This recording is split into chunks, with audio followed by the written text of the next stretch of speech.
Hi, I'm David White. I am the writer-performer of Panther Hollow, and this is my Beg for Money campaign. So, you may have some questions about what the show is actually about, so take a look. So in 1994, I was 25 years old and really super depressed, and I'd never had sex, and I was living in a Pittsburgh neighborhood called Panther Hollow. One day, I found a dead guy hanging from a tree, and it kind of freaked me out, and I directed a show in which a whole bunch of people got strangled, but I just kept getting more and more depressed until I thought about hanging myself, but then I didn't, and I went to therapy instead, and I got on meds that made my brain feel funny, and in therapy, I thought about this girl I'd lived with who was kind of crazy, and then I thought about this old friend who died that made me distrust religion, and eventually the meds kicked in, and I fell in love with Elizabeth Wurtzel, the author of Prozac Nation. I don't actually know her. The whole thing helped me become a writer, and eventually I met a wonderful woman and got married, and you should really take depression seriously. There you have it. So I've actually been reading the show out loud at various venues in the New Jersey, Philadelphia area for quite some time, and just hang tight. At the end of this video, I'll show you some clips of one of those performances. But what I need now are funds to turn this into a full production, and to do that, I need $400,000. I'm kidding. No, just $4,000. See, that's nothing. You probably have $4,000 in the change cup in your car. I live in New Jersey. I can't even fill my gas tank for $4,000.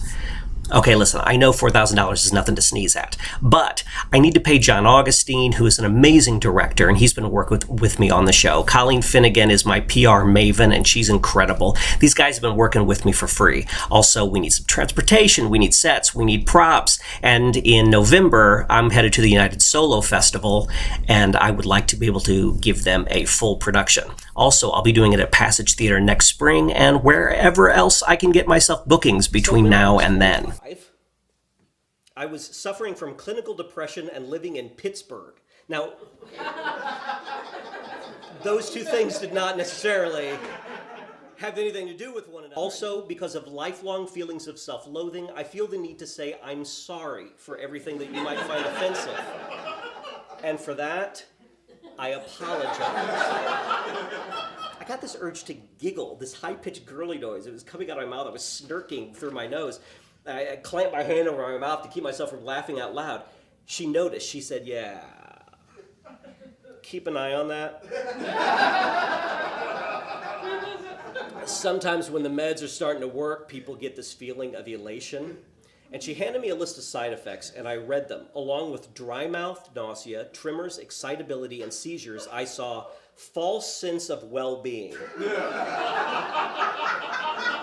What the fuck?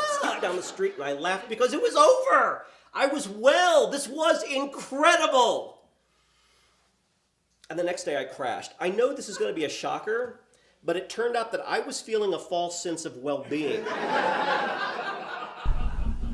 So look, the show is a comedy, and I mean for it to be a comedy. I want us all to laugh, but I have very serious reasons for doing this.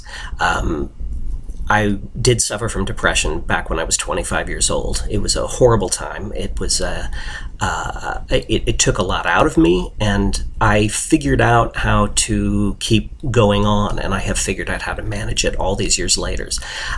I have great empathy for people that suffer from this, particularly because there's such a taboo about even discussing it, and so I would like to put this show out there to help people out. Now, stay right there. I'm going to show you a couple of clips from one of the readings that I did recently, as well as some very nice things that some very special people had to say about Panther Hollow. Okay, thank you. I looked at Danny, and it wasn't just grief he was feeling. His entire world had lost its foundation. The laws of nature, the give and take of spirituality, the rules of karma, they had all been revealed as bullshit. It was all just a big fat fucking lie, and I realized that sometimes you have to feel uncomfortable, really uncomfortable, in order to make someone else feel less alone. So I buried my head in his shoulders, and I held him as tight as I could.